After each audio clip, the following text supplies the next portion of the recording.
दोस्तों, पर्दे के पीछे भारतीय जनता पार्टी और आरएसएस आरक्षण को लेकर जो खेल खेल रहा है उसको राहुल गांधी ने पिछले दिनों ही एक्सपोज किया था कि किस तरह से Bharatiya Janata party lateral entry के जरिए आरएसएस के इशारे पर अपने लोगों को बड़े बड़े पोस्ट पर नौकरी दे रहे हैं, उनको बिठाया जा रहा है। भारतीय जनता पार्टी इस तरह कर न सिर्फ वो आरक्षण जैसे मामले को खत्म करने का काम कर रहा है, बल्कि जो हजारों सैकड़ों बच्चे सालों साल यूपीएससी की तैयारी कर रहे हैं वो उनका भी हक मार रहे हैं। अगर देखा जाए तो एक तरह से ये बहुत बड़ी खबर है, लेकिन कोई भी गोदी मीडिया इस खबर पर चर्चा करते हुए नहीं दिखाई दे रहे हैं। वहीं पर दूसरी तरफ इसी आरक्षण को लेकर 21 अगस्त को भारत बंद करने का ऐलान कर दिया है। जब से आरक्षण को लेकर फैसला आया है तब से बहुजन समाज, पिछड़ी जाति, एसटी एससी कि यही मांग है कि अगर आपको आरक्षण समाप्त करना है तो आप सबसे पहले देश से जाति को समाप्त कीजिए, और अगर आप जाति समाप्त करते हैं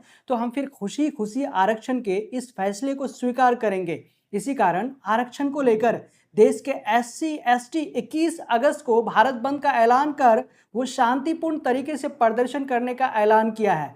बहुजन समाजवादी पार्टी ने इस प्रदर्शन का पूरा समर्थन कर दिया है और उन्होंने कहा कि आपका 21 अगस्त को भारत बंद के इस ऐलान का हम पूरा समर्थन करते हैं और हम आपके साथ खड़े हैं। लेटरल एंट्री के नाम पर भारतीय जनता पार्टी जो संघ के लोगों को नौकरी दे रहे हैं उस पर राहुल गांधी ने जो ट्वीट किया है वो हम आपको बाद में दिखाएंगे, लेकिन उससे पहले हम आपको बता दें कि 21 अगस्त को भारत बंद करने का जो ऐलान किया है तो इसको लेकर सोशल मीडिया पर लोगों ने क्या क्या कहा।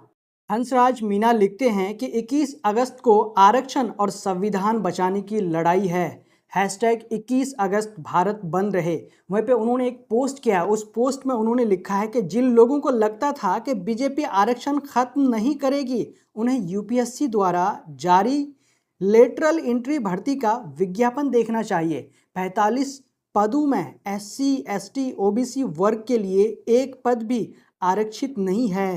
तो दोस्तों, ये एक विज्ञापन जारी किया है जिस विज्ञापन में क्या है कि कोई भी एसटी एससी उनका नाम है ही नहीं, और जबकि ये यूपीएससी के कितने 45 जो पोस्ट हैं उनके लिए ये विज्ञापन निकला है और उसमें एक भी एसटी एससी नहीं है। इसी कारण इन्होंने 21 अगस्त को भारत बंद करने का ऐलान किया है। वहीं पे अदिति यादव लिखती हैं कि जो दिन रात आरक्षण को गालियां निकालते रहते हैं ये कभी जातिवाद को खत्म करने की बात क्यों नहीं करते। आरक्षण से दिक्कत है तो करो, सबसे पहले जाति खत्म करो।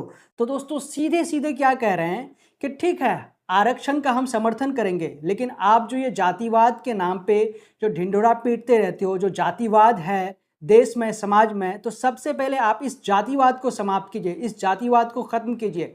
तब जो आरक्षण पे जो फैसला है तो उस फैसला का हम पूरा समर्थन करेंगे। जिस तरह से आप देखते हैं कि जाति के नाम पे किस तरह से कहीं पे अगर कोई पानी पीते हैं, कोई घोड़ी पे चढ़ते हैं तो उसके साथ क्या किया जाता है।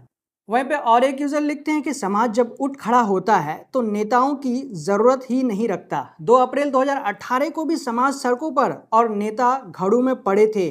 अब भी समाज 21 अगस्त को नेता घड़ों में कैद रहेंगे। समाज सब देख रहा है, सबके नुक्ते का हिसाब चुकता करेगा। अब हम आपको बता दें कि राहुल गांधी ने आरक्षण को लेकर के क्या ट्वीट किया, वो ट्वीट आप देखिए दोस्तों। कि नरेंद्र मोदी संघ लोक सेवा आयोग की जगह राष्ट्रीय स्वयं सेवक संघ के जरिए लोक सेवकों की भर्ती कर संविधान पर हमला कर रहे हैं। केंद्र सरकार के विभिन्न मंत्रालय में महत्वपूर्ण पदों पर लेटरल एंट्री के जरिए भर्ती कर खुलेआम एससी एसटी और ओबीसी वर्ग का आरक्षण छीना जा रहा है। मैंने हमेशा कहा है कि टॉप ब्यूरोक्रेसी समेत देश के सभी शीर्ष पदों पर वंचित का प्रतिनिधित्व नहीं है। उसे सुधारने के बजाय लेटरल एंट्री द्वारा उन्हें शीर्ष पदों से और दूर किया जा रहा है। ये यूपीएससी की तैयारी कर रहे प्रतिभाशाली युवाओं के हक पर डाका और वंचितों के आरक्षण समेत सामाजिक न्याय की परिकल्पना पर चोट है। चंद कॉर्पोरेट्स के प्रतिनिधि निर्णायक सरकारी पदों पर बैठकर क्या कारनामे करेंगे, इसका ज्वलंत उदाहरण सेबी है,